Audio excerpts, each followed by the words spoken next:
Okay, Jericho Road Episcopal Housing Initiative was formed after Hurricane Katrina struck New Orleans.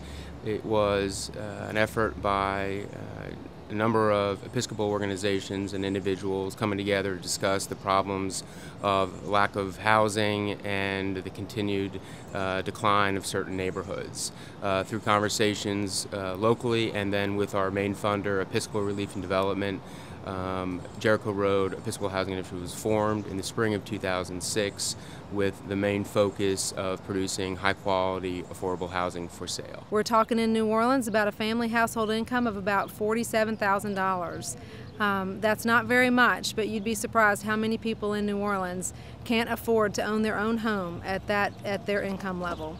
Well, and at the inception, Jericho Road was an idea that Dean Duplantier of the Cathedral had to revitalize the Central City neighborhood by coming into the neighborhood after Katrina and taking properties that were either unoccupied, abandoned, vacant lots and turning them into useful property in the community, and also rebuilding that neighborhood, because we knew behind the cathedral, which is my church and the Dean's church, there was a whole lot of property that even before the storm had been unused, and then after the storm more devastated. And it was an opportunity to rebuild the community and really reach out from the cathedral into our neighborhood to help people.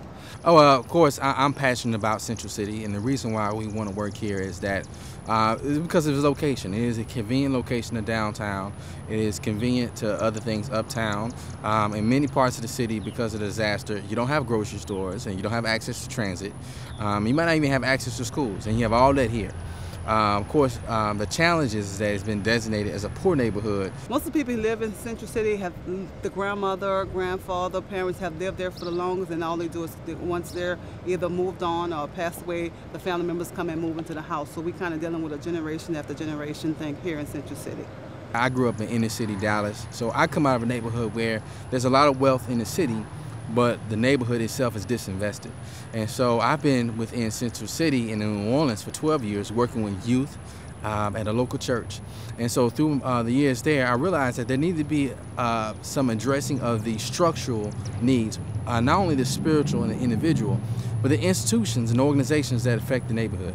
And the reason why I connected real well with Jericho Road was that they really saw that it wasn't just about housing, that housing is part of that addressing the structural needs, but it also needs to be a need of addressing the people and understanding the needs of the people, and also getting the people equipped to deal with the issues that affect their lives.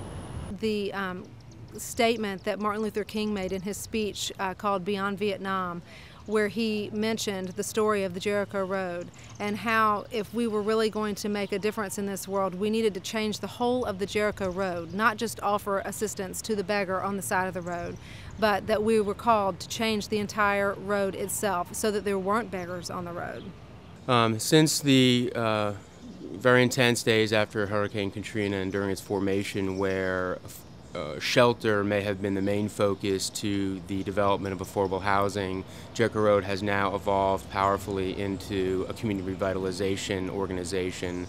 And the understanding is that housing alone is not enough to provide the response that we are all trying to provide, but more of an integrated and holistic approach to housing, to supporting a neighborhood through supporting education, supporting crime fighting, and making the neighborhood healthier, stronger, more viable. So we're moved from, I think, thinking about shelter to thinking about community development and really bringing the community into the development aspects of what we do.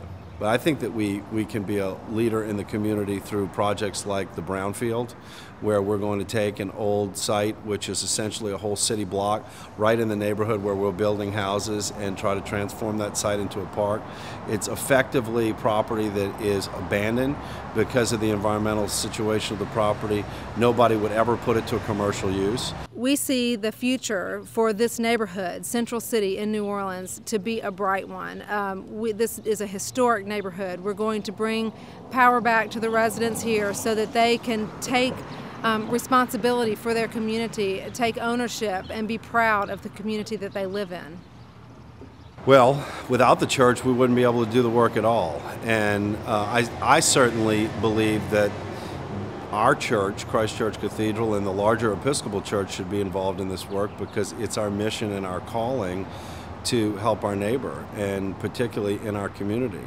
And the whole idea of the name Jericho Road comes about fashioning the name after what we're doing, and that is we're not just helping our neighbor, but we're helping transform the entire system and the entire process by which people live in a community. And who better to do that but the church, in the image of Jesus and his teaching.